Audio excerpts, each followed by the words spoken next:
இந்த மாதிரி தான் ப்ரெஸ் மீட் படம் பார்த்துட்டு ஒரு டைரக்டர் படம் போட்டு காட்டியிருக்காரு ப்ரெஸ் பீப்புளுக்கு. வெளியே வந்து பேசுகிறப்போ ஒரு ப்ரெஸ்ஸில் இருக்கிற ஒரு அண்ணன் கேட்குறாரு, ஏற்கனவே இந்த தமிழ் சினிமாவை சீரழித்த அந்த 2 இயக்குநர்கள் போதாதா, நீங்கள் வேற வரணுமான்னு ஒருத்தர் கேட்டார். உண்மையிலேயே எனக்கு வந்து அவருடைய கோபத்தை நான் இன்னைக்கு வரைக்கும் புரிஞ்சுக்க நான் ட்ரை பண்ணுறேன். ஏற்கனவே தமிழ் சினிமாவை சீரழித்த 2 இயக்குநர்கள் இல்லை 3 இயக்குநர்கள் அப்படின்றப்போ நான் இன்னும் பக்குவப்பட நான் ட்ரை பண்ணுறேன். ஓகே, அவங்க வந்து உங்களுடைய கோபத்தை நான் புரிந்து கொள்ள ட்ரை பண்ணுறேன். புரிந்து கொண்டு உங்களோட கோபத்துக்கு பயந்து நான் படம் எடுக்காமல் போக போகிறதில்ல, மாரியோ படம் எடுக்காம போக போகிறதில்ல, இங்கே இருக்கிறவங்க யாருமே படம் எடுக்காமல் போக போகிறதில்ல. பட் உங்கள் கோபத்தை புரிந்து கொண்டு உங்கள் கோபத்தோடு எதிர் நின்று சமராடுவதற்கான மனநிலை உள்ள ஒரு திரைப்படத்தை உருவாக்குவதற்கு தான் எங்களுடைய நோக்கமே தவிர உடனே இது வந்து விட்டு ஓடுறது கிடையாது எங்களோட நோக்கம். படம் நல்லா இல்லைன்னா நல்லா இல்லைன்னு திட்டுங்க, நல்லா இருக்குன்னா நல்லாரும் பாராட்டுங்க, ஆனால் படமே எடுக்கக்கூடாதுன்ற ஒரு எண்ணத்தை நீங்கள் கைவிடுவது நல்லது அப்படின்னு சொல்லிட்டு தேங்க்யூ. ஜெய்பீம். ஒரு நீண்ட மாரி செல்வராஜன் உரைக்கு அப்புறம் வந்து நான் பேசுகிறேன்.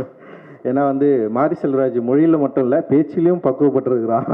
ஏன்னா எல்லாரும் பற்றியும் டீட்டெயிலாக பேசி ஒரு பதட்டம் இல்லாத ஒரு மேடையாக மாறிக்கு இருக்கிறத நான் பார்த்தேன். உண்மையிலேயே அந்த பதட்டத்தை பற்றி கொஞ்சம் பின்னாடி பேசுவோம். ஸோ வந்து இந்த நேரத்தில் வந்து அதித்திக்கு நான் தேங்க்ஸ் சொல்லிக்கிறேன். Thanks Aditi, you win a big victory. It is not possible without you, and thank you.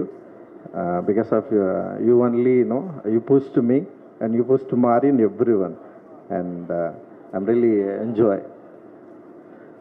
Thank you Aditi, and I want to thank to Samir and Applause team, biggest support they given.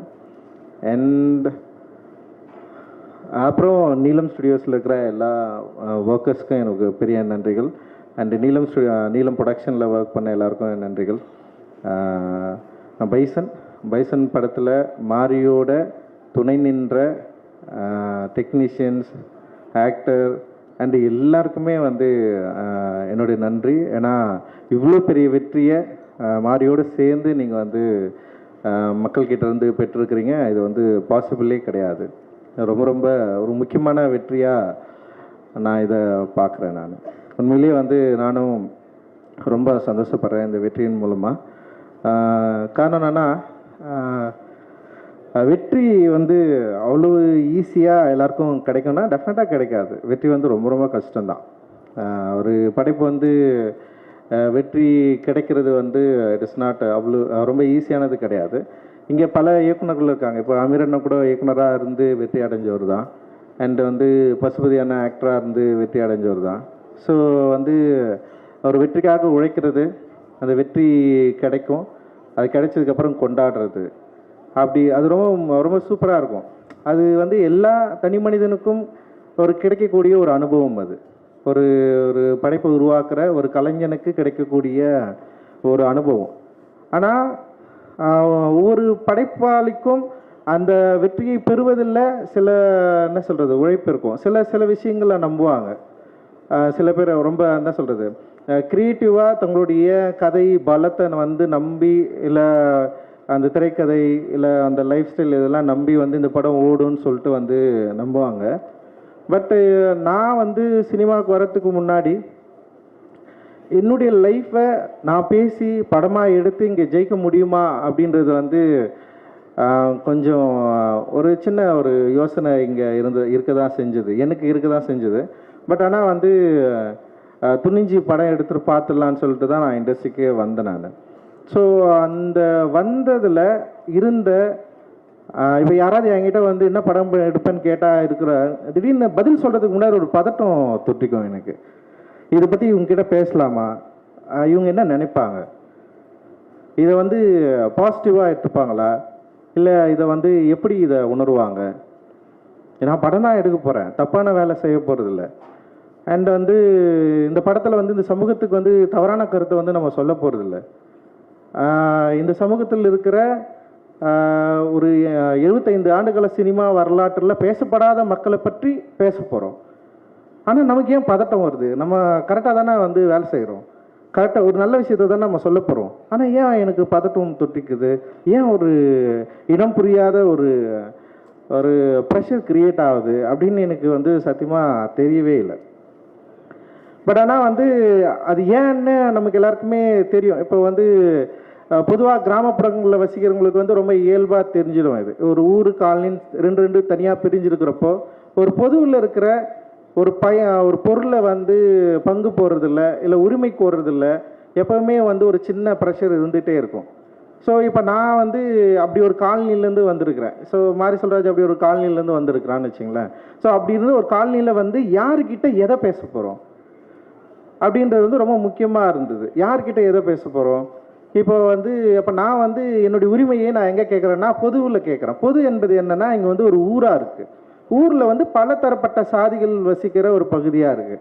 அப்போ அங்கே போயிட்டு நான் என்னுடைய உரிமை கேட்குறப்ப first என்னவா தோணுன்னா வந்து நீ எதுக்கு இங்கே வந்து கேட்குற, நீ வந்து இங்கே வந்து பேசலாமா, உனக்கு இப்போ நம்ம எல்லாரும் ஒன்றா தானே இருக்கிறோம், நீ அங்கே ஒழுங்காக இருந்துடலாம்ல, நீ எதுக்கு இங்கே வந்து இதை பேசி பிரச்சனையாக மாற்றுற, இது பிரச்சனையாக பேசலைன்னா இவ்வளோ நாள் நம்ம எல்லாரும் வந்து நல்லா ஜாலியாக சந்தோஷமாக தானே இருந்தோம், நீ அங்கே இருக்கிற நான் இங்கே இருக்கிறேன், இப்போ நீ கோயில் திருவிழாவுக்கு வரியா நீ அங்கே இரு, நீ வரியா இது வந்து இதை பார்த்துக்கோ, ஊர் பொது கிணத்துல வந்து நீ தண்ணி எடுக்கக்கூடாது, இல்லை ஊர் குளத்தில் வந்து உனக்கு உரிமை கிடையாது, ஊர் பொது சொத்துல உனக்கு உரிமை கிடையாது, நான் உரிமைன்னு நான் கேட்டேன்னு வச்சுக்கேன், அங்கே வந்து ஒரு பிரச்சனை ஸ்டார்ட் ஆகுது. இது எப்படி நீ வந்து கேட்கலாம், இத்தனை நாள் உனக்கு வந்து இது வந்து நான் கொடுக்கவே இல்லையே, நீ எப்படி இவ்வளோ நாளில் கலாச்சாரத்தை ஒரு பண்பாடை நீ எப்படி வந்து மீற முடியும் அப்படின்னு சொல்லிட்டு பல பிரச்சனைகள் உருவாகிறத நம்ம வந்து பார்த்துருக்குறோம். கிட்டத்தட்ட இதே மனநிலை தான் நான் சினிமாவில் வந்து இங்கே வந்து படம் எடுக்கிறப்போ கதை சொல்கிறப்போ என்னுடைய நான் இப்படி ஒரு படம் எடுக்க போகிறேன்னு சொல்லிட்டு பேசுகிறப்போ அந்த டைமில் ஊரில் ஒரு பொதுவில் பங்கு கோர்றதுக்கான ஒரு உரிமையை கேட்குறப்போ எனக்கு நிகழ்ந்த இல்லை என்னுடைய முன்னோர்களுக்கு நிகழ்ந்த என்னுடைய பகுதியில் மக்களுக்கு நிகழ்ந்த அந்த பதட்டம் எனக்கு இந்த சினிமாவில் எனக்கு உண்டாச்சு. ஸோ அந்த பதட்டம் என்று எனக்கு தணிஞ்சுது. அட்டகத்தி படம் ஜெயிச்சான உடனே எனக்கு வந்து அந்த பதட்டம் தணிஞ்சிச்சா, வெற்றி உண்மையிலே வந்து எனக்கு வந்து ஒரு பெரிய மகிழ்ச்சியை கொடுத்ததா அப்படின்னா வந்து உண்மையிலே வந்து அட்டகத்தி படம் ஜெயிக்கலன்னா என்ன இருக்குன்னு எனக்கு தெரியல. அட்டகத்தி படம் ஜெயிச்சதுனால அடுத்த படம் பண்ணுறதுக்கான வாய்ப்பு கிடைச்சிது. ஆனால் அடுத்த படம் கிடைக்கிறதுக்கான வாய்ப்பை இப்போ அட்டகத்தி படம் எப்படி ஏற்றுக்கொள்ளப்பட்டது, அதோட விமர்சன பங்கு என்ன? ஓகே, அது ஒரு சாரார் வெறும் காமெடி படமாகவே பார்த்தாங்க, ஒரு சில பேர் அதோடைய நரேட்டிவை புரிஞ்சுக்கிட்டாங்க, சில விஷயங்களை அதை பற்றி எழுதுனாங்க. ஆனால் மெட்ராஸ் வந்து எப்படின்னா எல்லாராலும் கொண்டாடப்பட்டதுன்னு பேசப்பட்டாலுமே கூட அப்போ தான் வந்து இது குறியீடுகளை பற்றி வந்து பேச ஆரம்பிக்கிறாங்க. ஸோ அது வரைக்கும் வந்து ரஞ்சித் என்றவன் ஒரு இயக்குனராக இருந்தார். அப்புறம் மெட்ராஸ்க்கு அப்புறம் வந்து திரும்பவும் வந்து வேற ஒரு படம் இயக்கியிருக்காரு, ஒரு முழு அரசியல் திரைப்படம்னு சொல்லிட்டு எல்லாருமே ஏற்றுக்கிட்டாங்க. அந்த முழு அரசியல் திரைப்படம் ஏற்றுக்கிட்டதுக்கு அப்புறம் வந்து பல விவாதங்கள் வந்து அப்போ உருவாச்சு. நல்லா எனக்கு ஞாபகம் இருக்கு, வந்து ஒருத்தர் எழுதினார், மெட்ராஸின் டைட்டில் வச்சு எவ்வளோ திமுறா ஒருத்தன் படம் எடுத்துருக்கான், இது ஹிந்துவில் வந்தது. எனக்கு நல்லா ஞாபகம் இருக்கு, எப்படி இந்த படத்தை வந்து விட்டாங்க வெளியே. இதே வந்து பாம்பேயில் போயிட்டு பாம்பேன்னு சொல்லிட்டு படம் எடுத்தால் அங்கே இருக்கிற வந்து எல்லாம் அடிச்சு காலி பண்ணியிருப்பாங்க, ஓட விட்டுருக்க மாட்டாங்க. ஆனால் இவங்க வந்து பாரு மெட்ராஸ்னு ஒரு படம் எடுக்கிறான்னு சொன்னாங்க. எனக்கு ரொம்ப புதுசாக இருந்தது, இப்படி ஒரு நெரேட்டிவ் எப்படி இவங்களால் உருவாக்க முடிஞ்சது. அப்போ தான் வந்து என்னென்னா ஓகே இதில் இந்த குறியீடில் இதை பயன்படுத்தியிருக்காங்கன்னு சொல்லிட்டு எனக்கு வந்து எதிர்மறை விமர்சனங்கள் நிறைய வர ஆரம்பிச்சிது. அண்ட் வந்து கபாலி வந்தது உடனே வந்து அது பிளாஸ்ட் ஆயிடுச்சு, வெடிச்சு செதறிச்சு. அப்படி அதில் வந்து ஒரு படம், ஒரு இயக்குனர், ஒரு நடிகரை வச்சு சூப்பர் ஸ்டார் வச்சு படம் எடுத்திருக்காரு. ஆனால் மெட்ராஸ்ன்னு ஒரு படம் நான் பண்ணலன்னா சூப்பர் ஸ்டார் ரஜினிகாந்த் எனக்கு அந்த படத்தை வாய்ப்பு கொடுத்துருப்பாரா? ஆனால் ஒவ்வொரு முறையும் வந்து விமர்சனம் வரப்போ வந்து உனக்கெல்லாம் ரஜினி வாய்ப்பு கொடுத்தாரு பற்றியா, ரஜினிகாந்தை வச்சு நீ வந்து எப்படி இந்த டைலாக்கை பேசலாம், எந்த டைலாக்கை பேசலாம், அவ்வளவு மோசமாக பயங்கர பிளாஸ்டாக வந்து வெடித்த உடனே வந்து நான் என்ன பண்ணுறதுன்னு எனக்கு தெரியல. நான் அப்போ வந்து மெட்ராஸ் கொண்டாடுற மாதிரி வந்து கபாலியை வந்து இவங்க உண்மையிலேயே வந்து கபாலியோடைய வெற்றி அப்படின்றது வந்து தயாரிப்பாளர் தானுக்கு தெரியும். மற்ற படங்களை காட்ட ஃபர்ஸ்ட் வந்து படம் ரிலீஸ் ஆகிறதுக்கு முன்னாடியே 100 கோடி ரூபாய் லாபம் ஈட்டின படம் வந்து கபாலி. ஒரு படம் வணிக ரீதியாக வெற்றி பெற்றது மட்டும்தான் இங்கே வெற்றியானா, பல படங்கள் வணிக ரீதியாக வெற்றி பெற்று கொண்டாடப்பட்டிருக்கு. இங்கே விமர்சன ரீதியாக மிக மோசமாக விமர்சிக்கப்பட்டாலும் அந்த படம் வெற்றி படமாக வணிக ரீதியில் வந்து பெரிய அளவில் கலெக்ட் ஆச்சுன்னா வெற்றி படமாக கொண்டாடப்பட்டிருக்கு. ஆனால் கபாலியை வந்து இவர்கள் வந்து மிக மோசமாக அமைச்சிட்டாங்க. ரஜினியை வந்து எப்படி நீ வந்து ஒரு எஸ்சி டைலாக் வந்து வச்சு பேசலாம், எப்படி ரஜினிக்குள்ளே வந்து ஜாதியை கொண்டு வரலாம், எனக்கு உண்மையிலேயே வந்து அதை எப்படி கையாளுறதுன்னே எனக்கு தெரியல. அந்த பதட்டம் வந்து எனக்கு வந்து பயங்கரம் பட்டுக்குச்சு. எனக்கு என்ன பிரச்சனைனா கபாலி படம் வெற்றி படம் தோல்வி படம் என்பதல்ல என்னோட பிரச்சனை. இதுக்கு பிறகு இந்த மாதிரியான படங்கள் எடுக்கவே முடியாதா, யாராவது எடுக்க வந்தால் இப்படி ஒரு சிக்கல் வருமா? ஏன்னா தமிழ் சமூகத்தில் பயங்கரமான டிஸ்கஷன் நடந்துச்சு அன்றைக்கி. அந்த சினிமாவில் வந்து எப்படி சினிமாவில் நீங்கள் இதை பேசலாம், எப்படி நீங்கள் சினிமாவில் இதை பேசலாம், எப்படி நீங்கள் இதை சினிமாவில் பேசலாம் எனக்கு புரியல. அப்போ தான் நான் யோசித்தேன், அப்போ இதுக்கு முன்னாடி இருக்கிற சினிமாக்களை, என்னை மறந்த சினிமாக்களை, என்னை ரொம்ப மோசமாக சித்தரித்த சினிமாக்களை, என்னை வந்து ரொம்ப இழிவாக பேசுகிற சினிமாக்கள், இத்தனை ஆட்கள் என்ன பண்ணாங்க இத்தனை வருஷமா? இவர்களெல்லாம் ஏன் இவர்களுக்கு குரல் கொடுக்கல? இவங்க ஏன் இவங்களை பற்றி கேட்கவே இல்லை? இவங்க ஏன் அதை பற்றி பேசவே இல்லை?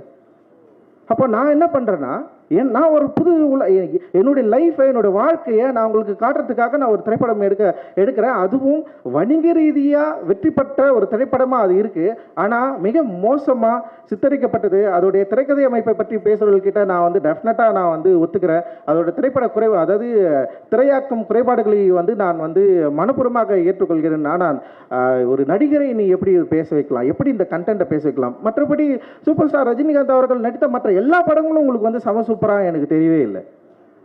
உண்மையிலே எனக்கு பயங்கர குழப்பம் வந்தது. ஆனால் நல்வாய்ப்பாக திரும்பவும் வந்து சூப்பர் ஸ்டார் ரஜினிகாந்த் அவர்கள், நான் கபாலி படம் நல்லா இயக்குனன்னு அவர் நம்பினார்.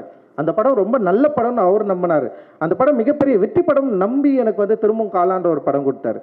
இந்த நேரத்தில் நீங்கள் நல்லா யோசிக்கலாம், இப்படி ஒரு நடிகர் திரும்பவும் ஒரு இயக்குனரை கூப்பிட்டு ஒரு படம் பண்ணுன்னு சொல்கிறப்போ, அந்த இயக்குனர் வந்து இந்த சமூகம் வந்து பிளாஸ்ட் ஆகி பயங்கரம் விமர்சித்து பிறகும் நான் ஏன் காலான்னு ஒரு படம் எடுக்கணும்? இப்போ அந்த காலா படம் எடுக்கிறது மூலமாக நான் என்ன சொல்ல ட்ரை பண்ணுறேன்? அந்த சமூகத்தில் என்ன நரேஷன் நமக்கு கிரியேட் பண்ணுறோம்? ஒரு நில உரிமையை பற்றி அவர் வச்சு நான் பேசுகிறேன். ஒரு பெரிய ஸ்டார் எனக்கு கிடைக்கிறாரு. அந்த பெரிய ஸ்டாரை வச்சு நான் திரும்பவும் ஏதோ ஒரு கமர்ஷியலான ஒரு படத்தை எடுத்து நாம் வந்து என்னுடைய லைஃப் ஸ்டைலை வந்து மாற்றிக்கக்கூடிய பெரிய படங்களை சம்பாதிச்சு நான் போயிருக்கலாம். பட் ஆனால் நான் என்ன ட்ரை பண்ணுறேன்னா, திரும்பவும் வந்து சூப்பர் ஸ்டார் ரஜினிகாந்தை அவர்களை வைத்து நிலமற்ற மக்களுக்கு நில உரிமையை கோருதலை பற்றி ஒரு விஷயத்தை வந்து நான் பேச நான் ட்ரை பண்ணுறேன். பட் அந்த டைமில் பல்வேறு சூழல்கள் இருந்தது. பட் திரும்பவும் வந்து அதே தான், நீ வந்து ராவணனை எப்படி ஹீரோவாக காட்டலாம் அப்படின்னு ஒரு பெரிய டிஸ்கஷன் கிரியேட் ஆயிடுச்சு. ஸோ நல்லா ஞாபகம் இருக்குது, ஒவ்வொரு படமும் ரிலீஸ் ஆனது பிறகு வெற்றி தோல்வியை விட இந்த சமூகம் இதை எப்படி புரிந்து கொள்கிறது, இந்த சமூகம் இதை எப்படி ஏற்றுக்கொள்கிறது அப்படின்னு பார்க்குறப்ப வந்து நான் ஒரு காஸ்டிஸ்ன்னு சொல்லிட்டு முத்திரை குத்துனாங்க. ரஞ்சித் ஒரு சாதி வெறியன், ரஞ்சித் ஒரு காஸ்டிஸ். என்னைக்காவது ஏதோ ஒரு இடத்துல என்னுடைய சாதியை பற்றி பெருமிதமாக, நான் இந்த சாதியிலேருந்து வந்தவன், நான் இவ்வளோ வெறி பிடிச்சேன், நான் 10 பேரை வெட்டுவேன், என் படத்தில் வந்து நான் வெட்டினா மாரில் தான் வெட்டுவேன், முதுகில் என்னைக்காவது என் படத்தில் ஏதோ ஒரு டைலாக் நீங்கள் பார்த்துருப்பீங்க?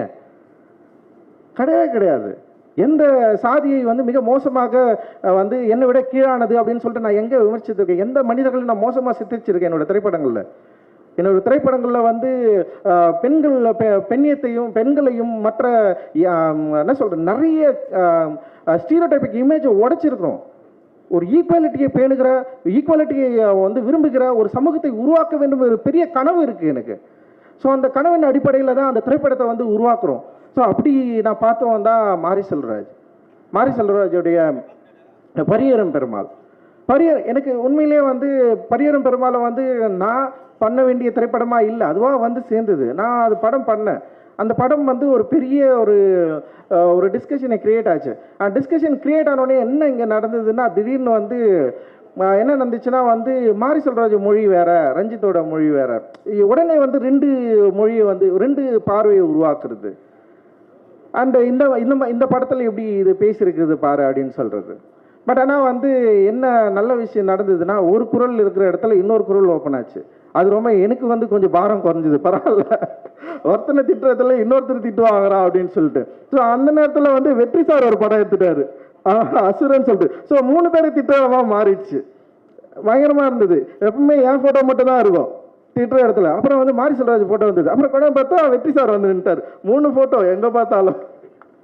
அந்த 3 ஃபோட்டோவை வந்து இப்போ வரைக்கும் திட்டிட்டு இருப்பாங்க. இப்போ காந்தாரா, இப்போ எப்பவுமே பெரிய படங்களை வந்து வெற்றி அடைஞ்ச உடனே வந்து தமிழ் சினிமா ரசிகர்களுக்கு வந்து தமிழ் சினிமா அழைத்த 3 இயக்குநர்கள் ஃபோட்டோ வந்துடும். ஏன்னா 300 படம் எடுக்கிறாங்க தமிழ் சினிமாவில் ஒரு வருஷத்துக்கு. எவ்வளோ 300-400 படங்கள் எடுக்கிறாங்க. நான் ஒரு படம் 2 வருஷத்துக்கு ஒரு முறை தான் இயக்குறேன். ஓகேவா? மாரி செல்வராஜ் இது வரைக்கும் 5 படம் தான் இயக்கியிருக்கிறான். வெற்றி சார் ஒரு 7 படம், அவரும் அந்த மாதிரி தான் இயக்கியிருக்காருன்னு வச்சிங்களேன். அவரும் வந்து 3 வருஷத்துக்கு ஒரு படம் தான் இயக்குறாரு. ஆனால் கிட்டத்தட்ட இந்த 2 வருஷத்தில் 600 படங்கள் வந்திருக்கும். 600 படங்கள் எத்தனை படங்கள் எத்தனை இயக்குனர்கள் இயக்கியிருப்பாங்க? அத்தனை இயக்குனர்களுக்கு இந்த தமிழ் சினிமாவை உயர்த்துவதற்கு அவங்களுக்கு எந்த பங்குமே கிடையாதா? அத்தனை தமிழ் சினிமா இயக்குனர்களும் வந்து இங்கே வந்து யார் அவங்க படமே பண்ணலையா? அப்போ அவங்க தமிழ் சினிமாவை ஏன் உயர்த்துவதற்காக எந்த படமும் இயக்கலையா?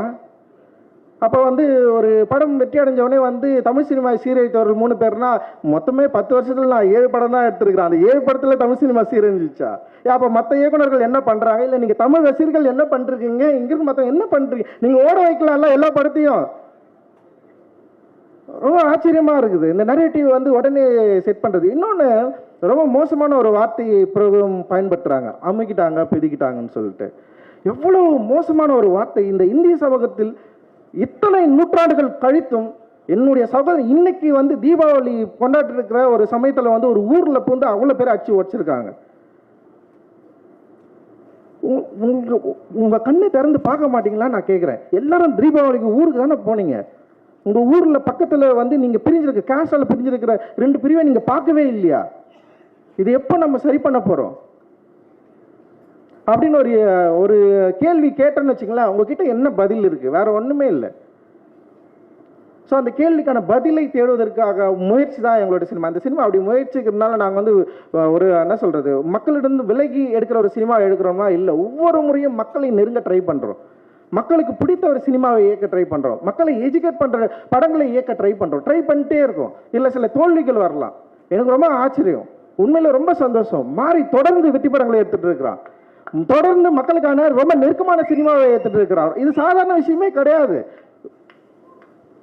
இது ரொம்ப ஆச்சரியமான விஷயம். ஆக்சுவலி ஒரு ஆச்சரியத்தை தமிழ் சினிமாவில் நிகழ்த்தி கொண்டிருக்கிறான் மாதிரி. உண்மையிலே இவ்வளவு வெறுப்புணர்வுகளுக்கு அப்புறம், இவ்வளவு வெறுப்பை பொட்டுனதுக்கு அப்புறமும் என்ன ஆயிடுச்சுன்னா வந்து திடீர்னு வந்து இப்போல்லாம் வந்து படம் வரதுக்கு முன்னாடியே ஒரு நெரேட்டிவ் செட் பண்ணுறாங்க. இந்த படங்கள்லாம் நம்ம பார்க்கக்கூடாது, இந்த படங்களை போகாதீங்க, இந்த படங்களில் ஜாதி பேசுவாங்க. இப்போ உண்மையிலே வந்து சார் இருக்கார்ல, ஒரு பைசா செந்தில் சார் எல்லாரும் ஜாதி படங்கன்னு சொல்கிறாங்க சார், எல்லாரும் ஜாதின்னு சொல்கிறாங்க. ஆனால் இந்த படம் ஸ்போர்ட்ஸ் படம் தானே சார். அவருக்கு தெரிஞ்சிருக்கு இந்த படம் ஸ்போர்ட்ஸு ரொம்ப முதன்மையாக வச்சு பேசியிருக்கு. ஒரு ஸ்போர்ட்ஸ் மேனாக வரத்துக்கு ஒரு பையனுக்கு அவனுடைய சமூகத்தில் இருக்கிற இந்த பிரிவினைவாதம் எவ்வளவு அவனை அழுத்துது, அதிலிருந்து அவன் வெளியேற எவ்வளோ துடிக்கிறான். ஆனால் மாறி வந்து ரொம்ப கவனமாக ஒரு சந்தானராஜை உருவாக்குறான். அவர் பேர் சந்தானராஜை உருவாக்கியிருக்கிறான். அண்ட் கந்தசாமி கேரக்டர் ரொம்ப பயங்கரமாக வேலிடாக வந்து ரொம்ப கவனமாக கையாண்டிருக்கிறான். எந்த விதத்திலும் இந்த பொது சமூகத்திலிருந்து வேறுபட்டு விடக்கூடாது, எந்த விதத்திலும் மிக மோசமாக மக்களை பிரித்தாள்கிற ஒரு சினிமாவை எடுத்துடக்கூடாதுன்னு சொல்லிட்டு ரொம்ப அக்கறையும் அன்பும் இருக்குது. அந்த அன்பு தான் ஈக்குவாலிட்டி. அந்த ஈக்குவாலிட்டியை கோருவது எப்படி வந்து இன்னொரு மனிதனை எதிர்ப்பதாக மாறும். ஒரு மனிதனுக்குள்ள இருக்கிற பிரச்சனையை பற்றி பேசுறதுனாலே இன்னொரு மனிதனை எதிர்ப்பது கிடையாது. இன்னொரு மனிதன் எப்படி வெறுப்பாக பார்க்க முடியும்? அப்படி வெறுப்பாக பார்த்தா நீ என்னை வெறுப்பாக பார்க்குற மாதிரி வந்து நானும் உன்ன மாதிரி நானும் ஒரு மாதிரி மாறிடும்ல. அன்பு மட்டும்தான் இங்கே பிரதானம். எப்படியாவது நம்ம எல்லாரும் ஒன்று சேரணும், எப்படியாவது இந்த சினிமாக்கள் மூலமாக இருக்கிற வெறுப்பை வந்து அழிக்கணும், அழித்து மாற்றணும் அப்படின்ற முயற்சி தான் இது. ஆனால் வந்து என்ன ஆகுதுன்னா வந்து அதிகப்படியான வெறுப்பு அப்படியே கிரியேட் பண்ணுறாங்க. ஒரு படம் ரிலீஸ் ஆகிறதுக்கு முன்னாடி, மாறி படம் ரிலீஸ் ஆகிறதுக்கு முன்னாடி பயங்கரமாக எழுதாங்க, இந்த படம் பார்க்கக்கூடாது, இந்த படம் யாரும் போகாதீங்க, இது ரொம்ப தப்பான படம், டியூடுக்கு போங்க, டியூடுக்கு போடான்னாங்க. டியூட் டைரக்டர் வச்சு ரொம்ப நல்ல விஷயம் பண்ணார் அவர். உண்மையிலே ரொம்ப சந்தோஷமாக தான் இருக்குது. அண்ட் கமர்ஷியல் சினிமா அப்படின்ற ஒரு திரைப்படமும் சரி, இல்லை வந்து இங்கே வந்து சமூக நோக்கில் ஒரு சோசியலாக ஒரு அவேர்னஸை கிரியேட் பண்ணோம், அதே நேரத்தில் மக்கள் கூட நெருங்குற சினிமாவும் சரி, இன்றைக்கி வந்து பலதரப்பட்ட இளைஞர்கள் உள்ளே வந்ததுக்கப்புறம் இங்கே தமிழ் சினிமாவுடைய போக்கு டெஃபினட்டாக மாறி இருக்குது. இது நிச்சயமாக ஸ்டாண்டர்டாக ஒரு நல்ல இடத்துக்கு போகும்னு நான் நம்புகிறேன். நான் நீங்கள் விரும்புகிற இதே வந்து இந்தியாவே வியக்கக்கூடிய பல 100 கோடிகளை எடுக்கக்கூடிய திரைப்படங்கள் எடுக்கக்கூடிய யங்ஸ்டர்ஸ் நம்முடைய தமிழ் சினிமாவில் நிறைய பேர் இருக்கிறாங்க. டெஃபினட்டாக அச்சீவ் பண்ணுவாங்க. அந்த அச்சீவ் பண்ணுறதுக்கான ஒரு வாய்ப்பை தான் நம்ம வந்து திரைமொழியில் நம்ம வந்து உருவாக்கிட்டு இருக்கோம். இந்தியா லெவலில், வேர்ல்டு லெவலில் தமிழ் சினிமாவுடைய போக்கு, தமிழ் சினிமாவுடைய இயக்குநர்கள், தமிழ் சினிமாவுடைய அந்த மொழி, அந்த ஃபிலிமை வந்து பயங்கரமாக கொண்டாடிட்டு இருக்காங்க. இங்கே வெறும் விமர்சன ரீதியாக இல்லை வந்து வெறும் வணிக ரீதியாக மட்டும் வெற்றி பெற திரைப்படங்கள் மட்டும் கொண்டாடுறது மட்டும் கிடையாது இல்லை. ஸோ இன்னொரு இருக்குது, அதுதான் சொல்கிறேன். ஒரு 7 படங்கள் தானே நாங்கள் எடுத்துகிட்டு போகிறோம். மீதி 200 டைரக்டர்கள் 200 படம் எடுக்கிறீங்கள, பயங்கரமாக எடுங்கன்னு நான் சொல்கிறேன். யார் நம்மளை தடுக்கிறது? தடுறதுக்கான வாய்ப்பே இல்லைல்ல. ஸோ இந்த வெறுப்பை எப்படி வந்து வெற்றியாக மாற்றுறது அப்படின்றத வந்து உண்மையிலே மாறி வந்து செம சூப்பராக தெரிஞ்சு வச்சிருக்கிற ஒரு இயக்குனராக நான் வந்து பார்க்குறேன். அண்டு ரொம்ப நிதானமாக தன்னுடைய கலையின் மூலமாக ரொம்ப நிதானமாக ஒரு கதையை ரொம்ப நம்பி அதில் இருக்கிற சிக்கல்கள் எனக்கு தெரியும். எனக்கு ரொம்ப பயம். ஏன்னா மாறி வந்து ரொம்ப முக்கியமான ஒரு நெல்லையில் இருக்கிற 2 மனிதர்களை பற்றி அவன் பேச போகிறான் அப்படின்னு எனக்கு பதட்டம் பயம் தொத்துக்கிச்சு. ஏன்னா இது மூலமாக நம்ம எந்த பிரச்சனையும் ஏற்படுத்திடக்கூடாது. உங்களை விட எனக்கு ரொம்ப கவலை இருக்குது. ஸோ அப்படி இருக்கிறப்ப வந்து நான் பயந்துகிட்டே இருந்தேன். படம் ரிலீஸ் ஆகிட்டு தியேட்டர்லேருந்து என்ன சொன்னாங்க, ஃபஸ்ட்டு நான் அவங்ககிட்ட ஃபோன் பண்ணதே மக்கள் என்ன சொல்கிறாங்க, நெல்லையில் என்ன சொல்கிறாங்க. ஏன்னா இங்கே வட தமிழகத்தில் வந்து அது ஒரு அந்த கதையை வந்து வேறு மாதிரி புரிஞ்சுப்பாங்க. பட் ஆனால் அங்கே வந்து எப்படி புரிஞ்சுக்கிறாங்க, என்ன சொன்னாங்கன்னு அவங்ககிட்ட கேட்டேன். அவன் சொன்னான், இல்லைன்னா சம்மந்தப்பட்டவர்கள் எல்லாருமே படம் பார்த்துட்டாங்க, அவங்களுக்கு வந்து ரொம்ப திருப்தியாக இருந்தது அப்படின்னு அவன் சொன்னான். உண்மையிலேயே எனக்கு அப்போ தான் வந்து ரிலாக்ஸ் ஆச்சு. அதுக்கப்புறம் நான் ரிலாக்ஸ் ஆனது என்னதுன்னா, 5 ஸ்டார் அண்ணங்க வந்து அவர் ஃபோன் வருமா, அவர் என்ன சொல்கிறாரு, அவர் வந்து அவருடைய அவர் இன்வெஸ்ட்மெண்ட் பண்ண பணம் வந்து வந்துருமா அப்படின்னு தான் இன்றைக்கு வரைக்கும் நான் வந்து வெயிட் பண்ணிட்டுருக்கேன். அண்ட் வந்து என்னை நம்பி தயாரிப்பு என்னோடு சேர்ந்து பங்கு பெற்ற அந்த அப்லாஸ் நிறுவனமும் சரி, அந்த அதித்தியும் சரி, எல்லாருமே இந்த படத்தில் திருப்தி அடைஞ்சாங்களா, திருப்தியை அடையணும் அப்படின்றது தான் எங்களுடைய மிகப்பெரிய நோக்கமாகவும் இருக்குது. ஏன்னா அந்த படம் வந்து வெற்றி பெற்றே ஆகணும். வெற்றி பெறலைன்னா திரும்பவும் வந்து என்ன பண்ணுறது, இந்த மாதிரி படம் எடுத்தால் ஓடாது, இது வந்து இவனுங்க இப்படி தான் ஆகணும் அப்படின்னு பேச ஆரம்பிச்சிருவாங்க. அண்ட் வந்து அந்த வெறுப்புக்குள்ளே நம்ம வந்து சிக்காமல் ஒரு வெற்றியை இந்த மாதிரி வந்து மக்கள் கொண்டாடுற ஏற்றுக்கொள்ளப்பட்ட, இன்னும் சொல்லப்போனால் உண்மையிலே இந்த மாதிரி படம் எடுக்கிறவர்களுக்கு சப்போர்ட்டாக சோஷியல் மீடியாவில் பயங்கரமான ஒரு சப்போர்ட் இருக்குது. ஆக்சுவலி அவங்க என்னென்னா வர வெறுப்புகளை எங்களை நோக்கி தள்ளாமல் தடுத்து வந்து படம் பயங்கரமாக இருக்குது, சூப்பராக இருக்குன்னு சொல்லிட்டு எழுதி தள்ளிட்டே இருக்காங்க. இவங்க யாருமே பெய்ட் கிடையாது, நல்லா புரிஞ்சுக்கணும். எல்லாருக்கும் ஒரு குரூப் இருக்குது, எதிர்க்கிறதுக்கு கூட வேணால் ஒரு குரூப்பாக சேர்ந்து எல்லாம் செயல்படுறாங்க. ஆனால் வந்து இந்த படத்தை நல்ல படம் கொண்டாடுறதுக்கு அவ்வளோ மக்கள் இருக்கிறாங்க. அண்டு சோஷியல் மீடியாவில் வந்து பெரிய அளவில் சப்போர்ட் கிடைச்சிது. ஃபர்ஸ்ட் 2 டேஸில் வந்து பயங்கரமாக நரேட்டிவ் செட் பண்ணதுக்கு அப்புறமும் கூட இது மாறிச்சு. ஏன்னா தங்களானுக்கு படம் ரிலீஸ் ஆகிறதுக்கு மட்டும் ஒரு பெரிய நரேட்டிவ் செட் பண்ணாங்க. நான் என்றைக்கோ எங்கேயோ பேசுனது, வேறு கண்டென்ட்டில் பேசுனது எடுத்துன்னு வந்து பேப்பர் கப்பில் டீ குடிச்சா வந்து தீண்டாமையா அப்படின்னு கொண்டு வந்தாங்க. ஒரு 3 நாள் பயங்கரமாக பேசினாங்க. எனக்கே தெரியல எதுக்குடா இப்போ எடுத்துன்னு வந்து இதை பேசுகிறாங்கன்னு சொல்லிட்டு. அப்போ ரொம்ப ஆச்சரியமாக இருந்தது. ஒரு திரைப்படத்தை வணிக ரீதியாக தோல்வி அடைய வைக்க வேண்டும் என்று ஒரு ரொம்ப என்ன சொல்கிறது கன்ஸ்ட்ரக்டிவாக இங்கே வந்து ஒர்க் பண்ணாங்க. அதை வந்து மாறி தன்னுடைய கலை திறமையால் தன்னுடைய திரைப்படத்தினால மிகப்பெரிய அவங்களுக்கு தோல்வியை கொடுத்து நமக்கு வந்து ஒரு பெரிய வெற்றியை உருவாக்கி கொடுத்துருக்குறான். அண்ட் வந்து நான் ரொம்ப பாசிட்டிவாக அதை சொல்கிறேன். நான் ரொம்ப பதட்டமாக அந்த சினிமாவுக்குள்ளே நான் வந்திருக்கலாம். அண்ட் இன்னைக்கு வரைக்கும் வந்து எதிர்மறையான விமர்சனங்கள் வந்து நிறைய இருக்கலாம், வெறுப்பு இருக்கலாம். அதை மீறி ஒரு பெரும் மக்களுடைய ஆதரவு இருக்குது. அந்த பெரும் மக்கள் என்பது என்னுடைய சமூகத்தை சார்ந்தவர்கள் மட்டும் நான் இங்கே வந்து சொல்ல, பல சமூகத்தை சார்ந்த மக்கள், ஈக்குவாலிட்டியை விரும்புகிற மக்கள், இங்கே இருக்கிற மக்கள் எல்லாரும் வந்து ஒன்றா மாறணும், இங்கே சாதி படிநிலையில் இருக்கிற பிரச்சனையை வந்து அழிக்கணும்னு துடிக்கிற ஒவ்வொரு இளைஞர்கள், ஒவ்வொரு இளைஞர்கள், அவ்வளவு பாசிட்டிவான மக்கள் நிறைய பேர் இருக்கிறாங்க. அவர்களுக்கு தேவை ஒரு நல்ல படைப்பு. அந்த நல்ல படைப்பை கொடுத்தா டெஃபினட்டாக கொண்டாடுவாங்க அப்படின்றதுக்கு வந்து மிகப்பெரிய உதாரணம் பைசன் அப்படின்னு நான் வந்து சொல்கிறேன். அண்டு ரொம்ப ரொம்ப நன்றி. சமீபத்தில் வந்து ஒரு என்ன சொல்கிறது படம் பார்த்துட்டு ஒரு மாதிரி தான் ப்ரெஸ் மீட் படம் பார்த்துட்டு ஒரு டைரக்டர் படம் போட்டு காட்டிருக்காரு ப்ரெஸ் பீப்புளுக்கு. வெளியே வந்து பேசுகிறப்போ ஒரு ப்ரெஸ்ஸில் இருக்கிற ஒரு அண்ணன் கேட்குறாரு, ஏற்கனவே இந்த தமிழ் சினிமாவை சீரழித்த அந்த 2 இயக்குநர்கள் போதாதா, நீங்கள் வேற வரணுமான்னு ஒருத்தர் கேட்டார். உண்மையிலேயே எனக்கு வந்து அவருடைய கோபத்தை நான் இன்னைக்கு வரைக்கும் புரிஞ்சுக்க நான் ட்ரை பண்ணுறேன். ஏற்கனவே தமிழ் சினிமாவை சீரழித்த 2 இயக்குநர்கள் இல்லை 3 இயக்குநர்கள் அப்படின்றப்போ நான் இன்னும் பக்குவப்பட நான் ட்ரை பண்ணுறேன். ஓகே, அவங்க வந்து உங்களுடைய கோபத்தை நான் புரிந்து கொள்ள ட்ரை பண்ணுறேன். புரிந்து கொண்டு உங்களோட கோபத்துக்கு பயந்து நான் படம் எடுக்காமல் போகிறதில்ல, மாரியோ படம் எடுக்காமல் போகிறதில்ல, இங்கே இருக்கிறவங்க யாருமே படம் எடுக்காமல் போகிறதில்ல. பட் உங்கள் கோபத்தை புரிந்து கொண்டு உங்கள் கோபத்தோடு எதிர் நின்று சமராடுவதற்கான மனநிலை உள்ள ஒரு திரைப்படத்தை உருவாக்குவதற்கு தான் எங்களுடைய நோக்கமே தவிர உடனே இது வந்து விட்டு ஓடுறது கிடையாது எங்களோட நோக்கம். நிச்சயமாக இன்னும் நிறைய தளங்களில் இறங்கி வேலை செய்ய போகிறோம், நிறைய ஒர்க் பண்ண போகிறோம். நிச்சயமாக உங்களுடைய சப்போர்ட்டு தேவை. என்னுடைய அட்டகத்தி படத்திலிருந்து இன்னைக்கு வரைக்கும் மாரிக்கும் சரி, எனக்கும் சரி, அண்டு இங்கே இருக்கிற நிறைய நல்ல முற்போக்கான இயக்குநர்களுக்கும் சரி, பத்திரிகைகள் வந்து என்றைக்குமே வந்து சப்போர்ட் பண்ணதில்லை. எதிர்மறை விமர்சனங்கள் உள்ள பத்திரிகையாளர்கள் கூட நல்ல திரைப்படங்கள் எங்கள் சைட்லேருந்து அவங்க மறுக்க முடியாத திரைப்படங்கள் வரப்போ எங்களை கொண்டாடி தீர்த்துருக்காங்க. எனக்கு தெரியும் நிறைய பத்திரிகையாளருக்கு என் மேலே வந்து நிறைய எதிர்மறையான எண்ணங்கள் இருக்குது.